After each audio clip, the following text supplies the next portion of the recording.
추미애 전 법무부 장관이 오늘 대선 출마를 공식 선언했습니다.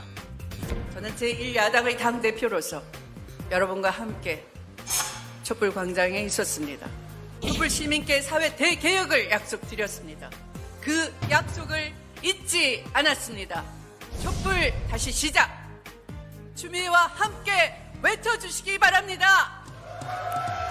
추 전 장관의 대선 슬로건은 사람이 높은 세상, 사람을 높이는 나라. 이거 어디서 많이 본 것 같았는데 노무현 전 대통령의 사람 사는 세상, 문재인 대통령은 사람이 먼저다. 이게 슬로건이었죠. 당내 친노, 친문을 모두 껴안겠다는 의지로 해석되기도 하는데요. 추미애 전 장관은 야권에서 대선 주자 1위 윤석열 전 검찰총장과 이른바 추윤 갈등으로 크게 주목받은 바 있습니다. 검찰총장은 법무부 장관의 부하가 아닙니다. 저도 부하라는 단어는 생경합니다. 네네. 상급자이다 맞습니다. 또는 사급자. 네. 자, 이런 갈등으로 오히려 윤석열 전 총장만 띄워줬다는 얘기가 나오기도 했는데요. 대선 출마를 앞두고 다시 한번 윤석열 저격수를 자처한 추 전 장관. 저만큼 윤 총장을 잘 아는 사람이 없기 때문에 제가 꼼 잡는 매다. 자, 이렇기 때문에 추윤 갈등이 재현되는 거 아니냐 이런 우려도 나오고 있습니다. 여권에서 이런 얘기도 나왔습니다. 민주당의 최대 아킬레스건, 이 얘기는 야권도 아닌 여권의 원로 유인태 전 국회 사무총장이 최근 높은 지지율을 보인 추 전 장관을 두고 한 말입니다. 추미애 전 장관의 대권 도전, 과연 민주당의 득일지 독일지는 지켜보면 알겠죠? 예, 두 번째 주제는 추미애도 대선, 득 또는 독으로 잡았습니다. 여기에 대해서는 제가 두 분의 한 줄 평, 딱 제목으로 뽑을 수 있는 한 줄 평을 좀 듣고 가보도록 하겠습니다. 조혜진 의원님은 추미애 전 장관의 대선 출마에 대해서 한 줄로 평하신다면? 윤석열 스포터즈 활약을 다시 한번 기대한다. 윤석열 서포터즈다. 예, 다시 활약을 다시 한번 기대한다. 기대. 예, 기대의 방점. 저 이제 손평지 PD가 자막 치는 시간이 필요해서 약간 요 상태를 유지하겠습니다. 예. 자, 김영진 의원님은 한 줄로 평한다면요? 정면 돌파. 정면 돌파. 예. 추 대표의 트레이드 마크입니다. 여러 가지 복잡한 사안들을 그냥 단칼에 정면 돌파. 예. 그 별명이 추사르크지 않습니까? 그건 제가 보니까 일단 추 장관이 정면 돌파하고 있다라는 걸 드라이하게 지금 묘사를 하신 거고 제가 한 줄 평을 요구한 건 거기에 대한 김영진 의원님의 생각을 요구한 겁니다. 그러니까 무수의 풀처럼 앞으로 가라. 무쇠 불처럼 앞으로 가라. 네. 원래 혼자서 가라라는 책이었는데. 아니, 예. 같이 하시는 분들이 많아요. 지지율도 높고. 예. 아니, 혼자서 가라는 건 아니고요. 알겠습니다. 일단 다른 김영진 의원님 그렇고 다른 민주당 의원님들은 어떻게 보고 계십니까? 민주당 의원들은 사실은 추 대표답다 이런 평가를 합니다. 왜냐하면 이번에 이준석 그 후보가 국민의힘의 대표로 출마할지 잘 예측하지 않았어요. 근데 새로운 카드가 나오면서 관심이 집중이 되고 과연 될까? 이로부터 사실은 그 궁금증으로부터 또 레이스가 재밌어지면서 또 흥행도 됐거든요. 민주당도 보니까 새로운 후보들이 나와서 같이 가는 게 제가 보기에는 전체적으로는 멀리 가고 흥행에 성공한다. 그래서 박용진 의원, 추미애 당대표 이런 분들이 출마하는 것은 저는 정치인으로서 그 명확한 자기의 지향과 목표가 있기 때문에 충분히 가능하고 특히 추 대표가 이번에 출마 선언문을 한 걸 보니까 방향을 아주 특색 있게 잘 잡았어요. 다른 후보들은 여러 가지 얘기를 했는데 크게 세 가지였어요. 제가 보니까 평화, 다시 시작. 그래서 문재인 대통령의 뒤를 잇겠다. 두 번째, 불평등과 격차를 줄이는 뭐 불평등의 자산 이 문제를 해결해 나가겠다. 예. 세 번째, 바로 매일 얘기가 됐었던 꽁 잡는 게 매다 해서 검찰 개혁을 끝까지 하겠다. 이렇게 크게 보면 세 가지더라고요. 그래서 다른 후보들은 여러 가지 뭐 신복지, 뭐 강한 경제 뭐 이런 걸 했는데 자기의 그 살아온 역사와 과정 그리고 미래에 대해서 아주 간명하게 목표를 설정했기 때문에 나름대로 임팩트 있다. 그렇게 보고 있습니다. 아까 이제 서포터즈라고 그랬는데 예. 왜 그렇습니까? 사실 우리 당이 20대 총선에서 패배하고 탄핵당하고 그다음에 대선에서 지고 또 지방선거 지고 그다음에 21대 총선에서 또 지고 하면서 정권 교체가 거의 물 건너갔거든요. 예. 근데 완전히 이 죽어 있었던 꺼져 있었던 정권 교체의 불씨를 기적적으로 다시 살려내신 분이 저분입니다. 윤석열 총장이라는 전혀 예상치 못한 그 대항마, 대항카드, 대안카드, 정권 교체의 대안카드를 만들어내신 그 신공, 내공이 엄청난 분이신데 그래서 그래가지고 추미애 후보가 예. 결자 해지하려고 나온 거예요. 결자 해지하신다고 그러는데 결자 해지하려고. 결자 하신다고 그러는데 끝부분 아까 이제 좀 세 가지 이제 비전을 설명하셨는데 첫 번째, 두 번째는 모르겠는데 세 번째 꽁 잡는 게 매라고 하셨는데 꽁을 봉황으로 만들어 주신 매예요. 그러니까 그 과정 이제 이분이 이제 나옴으로 해서 그 이분이 윤석열을 죽이기 위해서 온갖 수단 방법 다 동원해서 하면서 윤석열이 죽는 게 아니라 그냥 부쩍부쩍 커가지고 정권 교체 유력한 카드로 커가는 과정을 국민들이 다 지켜봤거든요.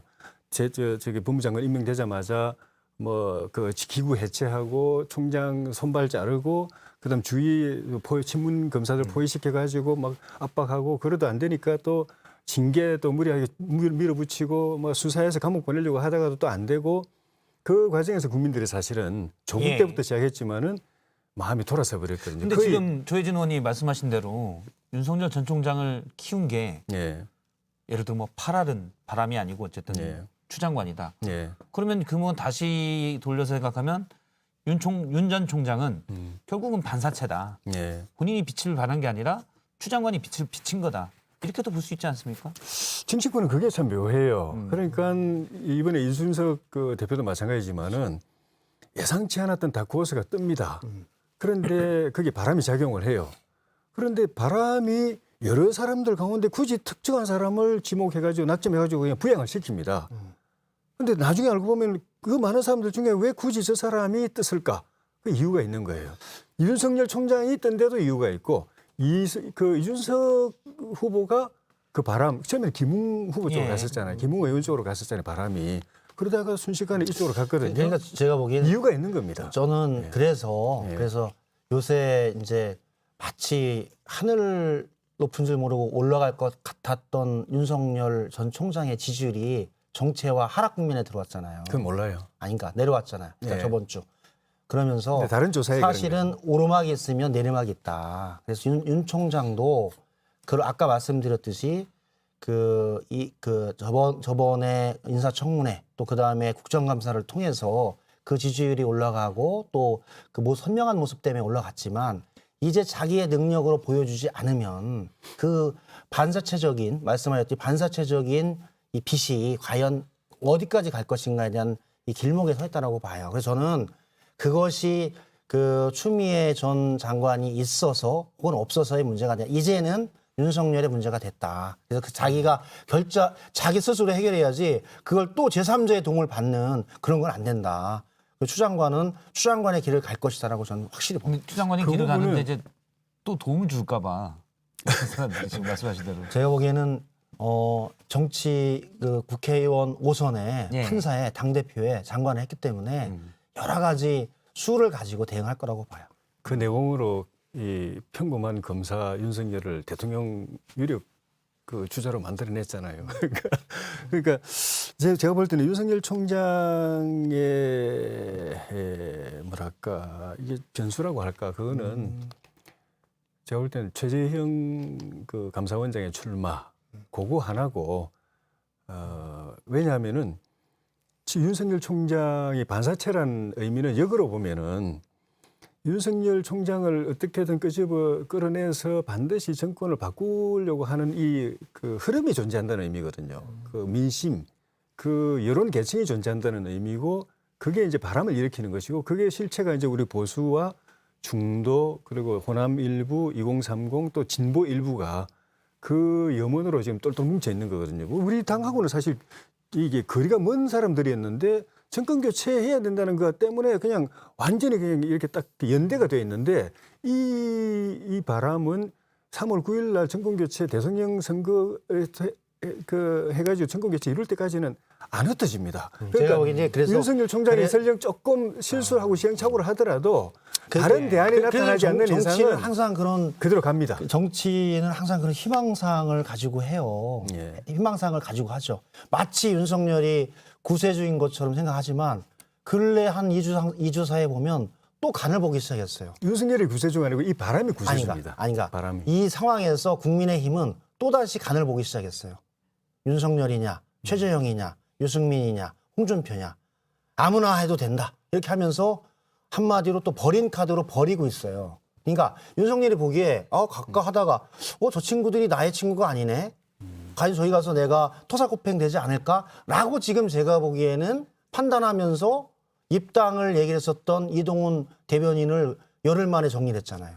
그래서 이게 저렇구나. 내가 보기에는 그러니까 국민의힘이 과연 그런 인재들을 모아서 하나의 용광로로 녹여서 후보를 할 수 있는 능력이 될까? 제가 보기에는 아직 멀었다. 그래서 제가 보기엔 적절한 비법 정도가 될 것이다. 그래서 다 굴러가다가 흩어지고 가끔가다 하나가 쉬어버리면 전체 비빔밥이 쉬어서 못 먹는 밥이 될 것이다. 그런 일단 뭐 얘기를 하는 것도 많아요. 그게 강하게 쉬운 일은 얘기하고 아닌데, 계시는데. 그러니까 대통합이나 후보 단일화라는 게 우리 보수 진영에서는 보수 정당에서는 안 해본 일이기 때문에 사실 쉬운 일은 아닌데 지난번에 그 서울시장 선거 때 우리가 바람을 일으킨 건 아니지만 바람이 우리를 찾아왔을 때 우리가 그 바람을 살려내는데 최소한으로 해야 될 역할은 우리가 했거든요.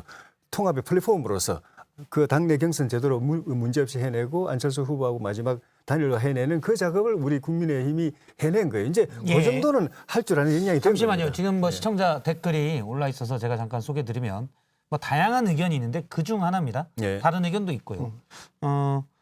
일단 박으로 시작되는 이용자께서 추미애 장관은 윤석열을 건드리지 말았어야 했다.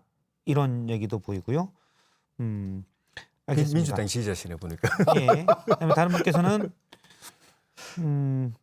KM으로 시작되는 분께서는 바람의 이유가 어디 있나? 정치권이 뭐 물이니까 밖에 물이 맑아 보이는 거다. 뭐 이런 의견을 또 주셨습니다. 예. 자, 여기까지 일단 하고 강하게 또 아까 윤 전 총장이 얘기하셨는데 김영진 의원은 이제 자타가 다 알고 있는 이재명 지사의 최측근이기 때문에 그런 것도 반영이 됐을 걸로. 어쩐지 안 나오나 했어요. 네. 한 번은 꼭 짚고 가시는 거죠? 아니 유력 주자의 최측근이 나오고 있으니까요. 이건 정말 꼭 지켜봐야 될 프로그램이 맞는 거죠. 네.